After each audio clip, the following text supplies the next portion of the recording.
밤에 출근하는 남자. 의자를 뒤로 물러나면서 43번이나 노을을 본 적이 있다는 어린 녀석이 아득히 부러운 시간. 노을은 서쪽 하늘에 불타는데 난 어둠을 향해 동쪽으로 차를 몰고 있다. 멀어지는 노을, 백밀러 속으로 작아지는데 차는 앞으로 간다. 마음은 오래된 그리움처럼 후진기어를 놓고 있다. 하루를 마무리하는 붉은 숨결들. 누군가는 따뜻한 집으로 귀가지만 다시 시작되는 어둠에 이쁘다. 밤을 삼키는 기계 속으로 스스로 발을 담근다. 사라진다는 말 한상대. 살다 보면 사라진다는 말 앞에서 걸음이 멈춰진다. 아니 그럴 리 없다. 사라진다는 말은 곧 사라진다는 말. 살아간다는 것은 내가 나를 위해 사는 방식. 사라진다는 것은 마지못해 남을 위해 살아주는 것이다. 그래서 사라질 거라는 말은 스스로 사라져 가겠다는 말이다. 사라진다는 말은 결코 사라진다는 말이 아니다. 기필코 살아내야 한다는 말이다. 맨발 슬깃배 한상대. 숲속 눈길을 맨발로 걸었지.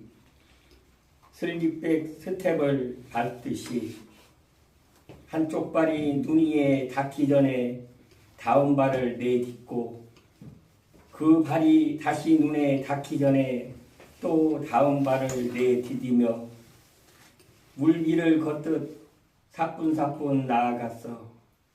깊은 밤 먹이를 찾아 사람의 마을로 걸어오는 짐승들의 작고 시린 발바닥과 홀쭉한 백가죽을 떠올렸지. 한겨울에 일부러 얼음밥을 깨물어 먹었다는 시인을 생각하며 발걸음을 내디뎠어. 어느새 발바닥에 열이 오르고 가슴에선 더운 피가 울컥울컥 솟구쳐 올랐어. 콧구멍에선 하얀 김이 나오고 머릿속은 겨울강 얼음 아래를 흐르는 물처럼 투명해졌지.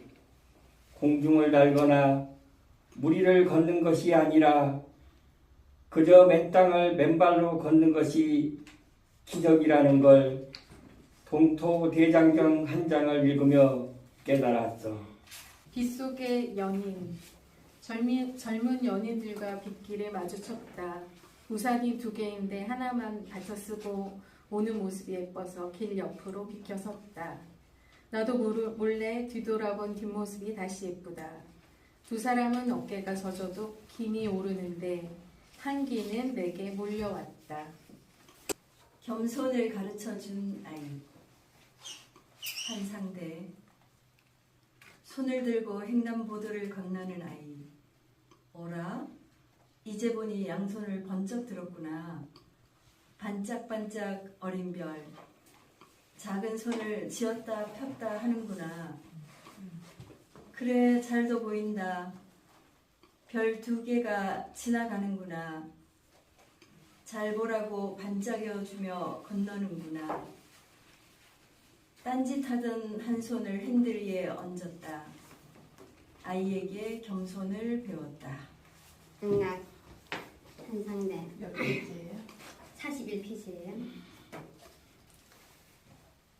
아들에게 차를 들려줬더니 어렵게 씌웠던 겨울용 핸들 커버를 홀랑 벗겨놓은 채 반납을 했다. 오호라 이놈, 장가기 의미를 아는구나.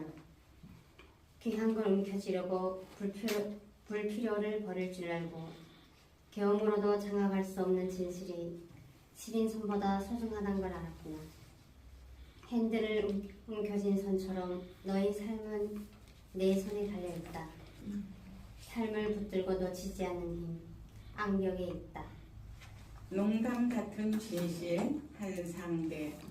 내가 숨을 쉰다 말하거나 내가 너를 사랑한다 했던 말은 모두 농담이었다. 그거 어설픈 말 장난이었을 뿐 겨우 숨을 잠깐 참아보거나 미워할 수만 있을 뿐이었다. 어림없는 일, 숨은 신의 뜻과 같은 리듬으로 의지와 상관없이 씌워지고 다음 숨을 갈구하듯 사랑도 저절로 그리 되는 것이었어. 결국 너에게로 흐르는 피할 수 없는 물길이었다. 그러나 사랑한다는 말은 얼마나 무심한 농담이었던가.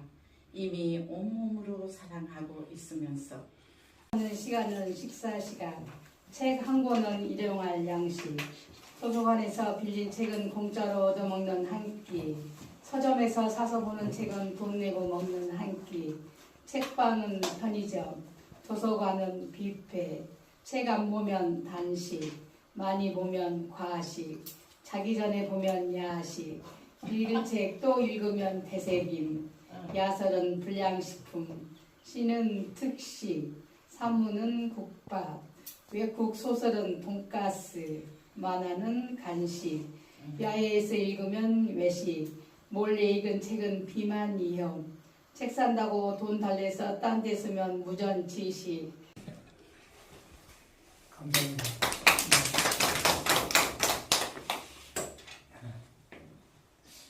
두 번째 시집이 나왔는데 이게 처음 시작할 때는 이렇게 시집을 뭐 낸다는 것도 사실 생각도 못했었고 첫 시집을 냈을 때도 두 번째 시집을 이렇게 빨리 낼 수 있을 거라고 생각을 하지 않았어요. 근데 어쨌든 그 아까도 교수님이 말씀하셨는데 그 누가 썼든지 간에 그건 뭐 사람의 이름이 중요한 게 아니라 그 진짜 자기만이 쓸 수 있는 글 뭐 그런 거를 쓰면은 됐다고 생각해서 또 그리고 그 일단 많이 쓰는 게 중요하잖아요. 그리고 어떤 뭐 시적인 순간이 왔을 때 그런 순간들을 사실 놓치지 않고 바로 뭐 메모하고 캐치를 해서 쓰다 보면은 그 일단 거리가 많이 생기니까 일단 많이 쓰다 보면 그 중에 하나는 내 마음에 쏙 드는 시도 있을 수 있고 다른 누군가가 좋아할 수 있는 그런 시도 될 수 있다고 생각합니다. 그래서 꽤 많은 시 중에서 이렇게 좀 추리인 거죠. 이제 교수님도 좀 추려주시고 그래가지고 했는데 마누라 친구들도 좀 이렇게 나눠주고 그랬는데 그 먼저 본 일집 때도 좀 나눠주고 했었습니다. 일집 때보다 좀 시가도 좀 따뜻해진 것 같다. 이렇게 좀 좋은 평을 많이 이렇게 피드백을 좀 주시더라고요. 그래서 나름 좀 기분이 좀 괜찮고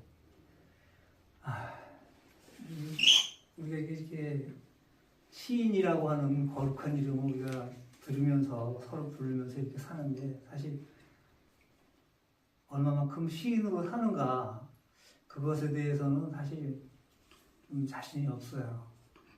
그리고 이제 앞으로도 이 시인이라고 하는 이 역할과는 이거를 계속 쓰고 갈 것인가 뭐 사실 이제 내년에 정년을 하는데 정년하면 마냥 놀 것 같지만 사실 그렇지 않잖아요. 이제 나도 여태까지 일하던 방식, 여태까지 돈 벌어먹던 그런 방식하고 완전 달라진 먹고 사는 문제를 이제 내가 사실 새로운 인생에 뛰어들어야 되는 건데 그때 이 시라는 것이 지금까지와 같이 이렇게 동행하고 병행할 수 있는 것인가 그런 생각이 조금 많습니다. 근데 그런 것도 있고 공부를 좀 더 해야 되겠다. 지금도 나름 책을 이렇게 보고 있지만 책도 이제 좀 범위를 넓혀서 좀 읽어야 된다는 생각도 하고